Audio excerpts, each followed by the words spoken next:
Get a little Hello. transition music going on for you there, John. Don't know if you were able to hear it, but we played a little music to kind of bring you in. So when we replay that, you'll hear John go, hello.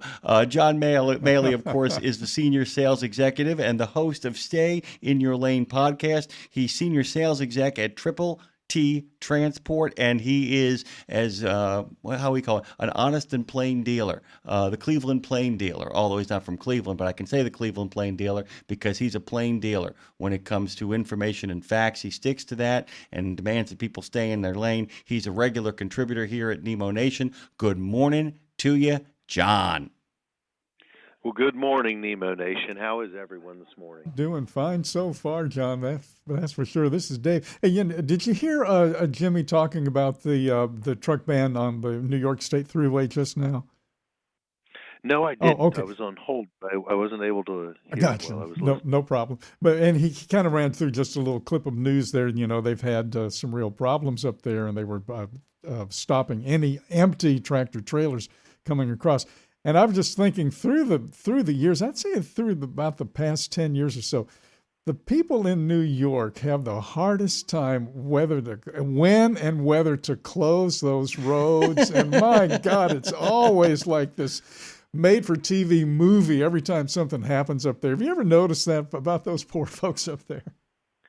I have, and I would say it's even worse as you get up to the Buffalo area. Yeah. Oh, it's brutal. I have a theory, by the way, it doesn't happen in Ohio as much, is because there's so much road construction that the perpetual heat prevents it from ever getting so cold that they have to shut anything down. It's just a thought. John, you've been on the show a couple of times already, and you're a regular contributor here. I wanted to take a chance, by the way. I know there's stuff that you want to talk about, but I wanted to give people a sense, you've been doing this since you were 21 years old. You've been really, knee deep in logistics and in trucking in this world. And I wanted to kind of take a moment as a friend of this show, if you could kind of tell people a little bit about your own career and your own love of trucking and how you've gotten so deeply enmeshed in it. I just wanted to give you that opportunity if you'd like to take it. Well, I appreciate that. Well, I don't know that anybody knows, what you're going to do. When you're a child or and you're in school, you're young, you're impressionable. You have all these dreams, right, of what you'd like to do, right? Going to be a policeman, a fireman, someone it seems like in every class always wants to be the president, right?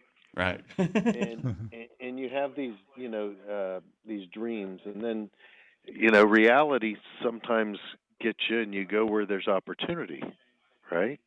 Right. So I actually started here a month before my 20th birthday.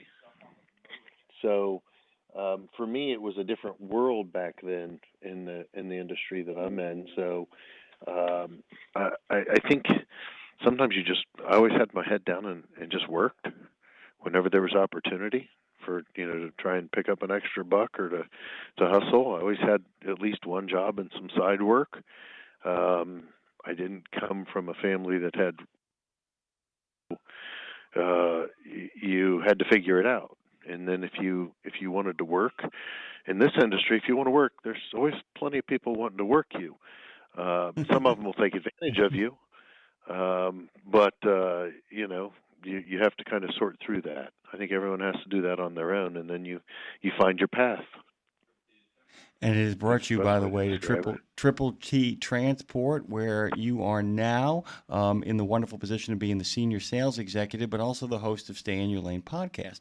And one of the things that I know you and I have talked about this in regards to being a podcaster and kind of being a forward-facing element here is that you see it as a way of making connections. You see it as not so much a way of kind of burnishing your own star, but a way of using the podcast, using the platform as a way of getting a chance to talk to people, in an environment that kind of allows you to kind of keep, your own brand out there, but at the same time give, as you always say, am I providing content? Am I providing good information? What do you think the key is in regards to, in your position as, in both brokering lanes and freight and all that stuff? What do you see as how to present good information, how to tell the truth to customers, how to tell the truth to listeners? Well, I think that has to be how you operate, if that's who you are, right? So if you look at anything that I post or that we post, You appreciate some humor here and there every once in a while, but it's not your focus. You're not necessarily trying to get attention by posting things that get everyone's attention. You're trying to bring things to light and bring guests to the podcast that are respected and high value people that bring everyone in the value in the industry a different perspective. So I think our motive, or my motive here, is to separate ourselves from time wasters, to be quite honest. If you get people for 10 or 5 or 15 minutes of the week and they give you their ear, you want to make the most of it by bringing them some value. That's always, by the way, Dave, when I talk to John, like one of the first questions he always asks me, and we're friends, we always talk about, he said, am I bringing you value?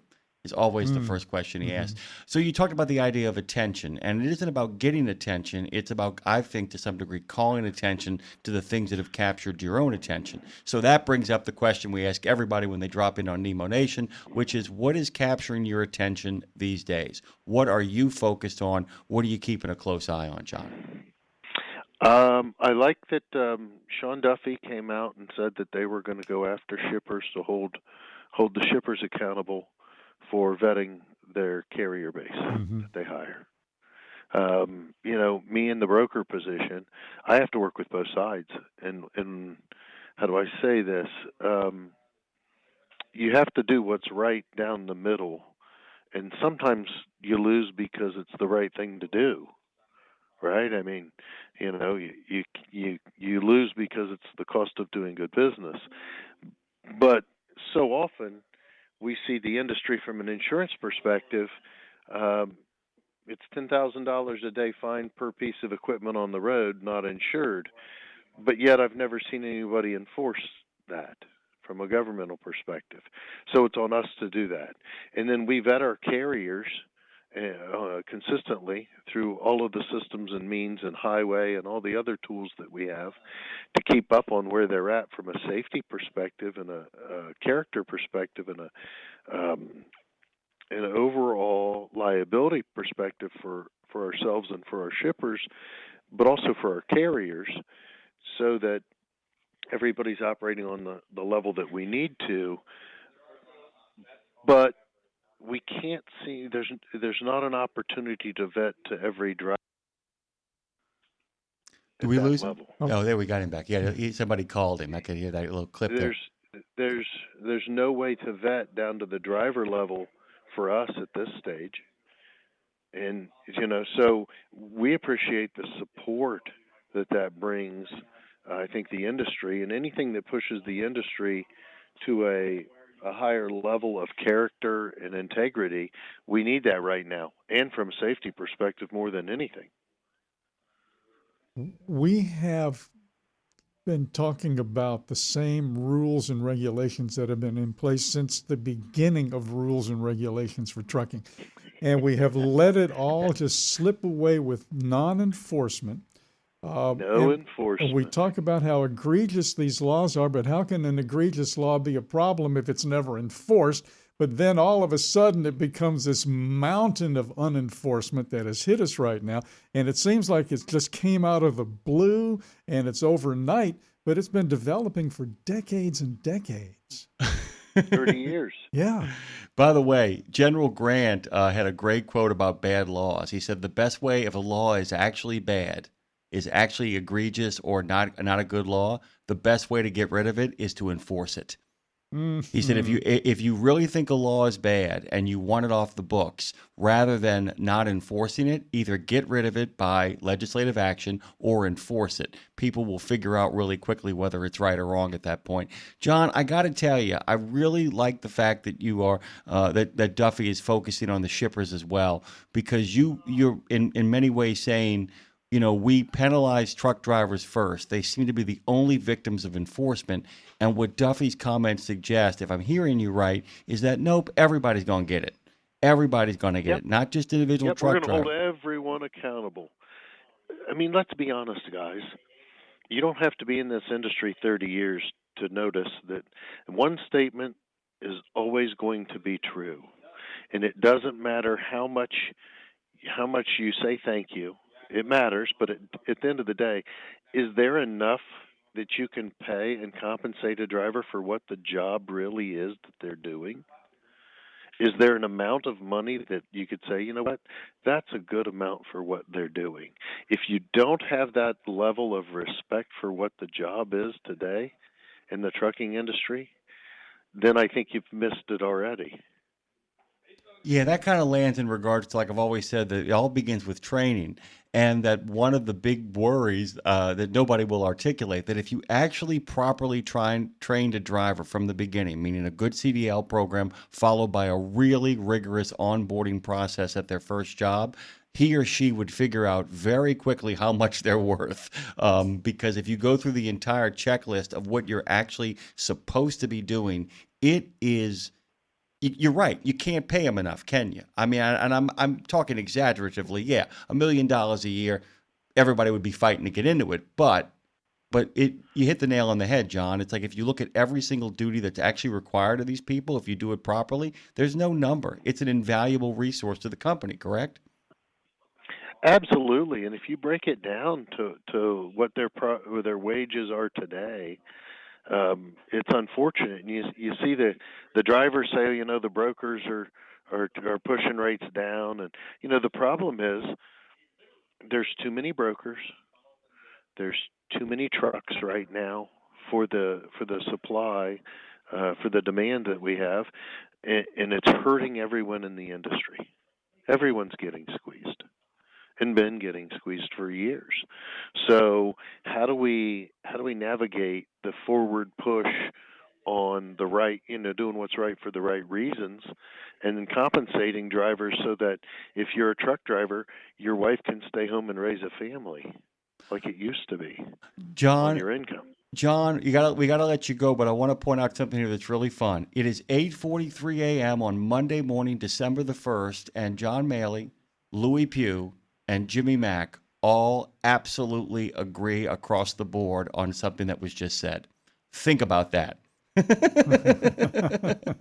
Absolutely. History in the making. History in the making, my friend. Oh my God, John, we love having you on. What are you looking at next? What's coming up for you that you want to turn people's attention to? Where do you want eyes? How can we bring you value? I think that I'm going to start the year off with some economists talking about what to expect in the year. So if you're interested in seeing or listening to what projections people have and thoughts, we're going to go ahead and share that to try and get a handle on where the economy is going.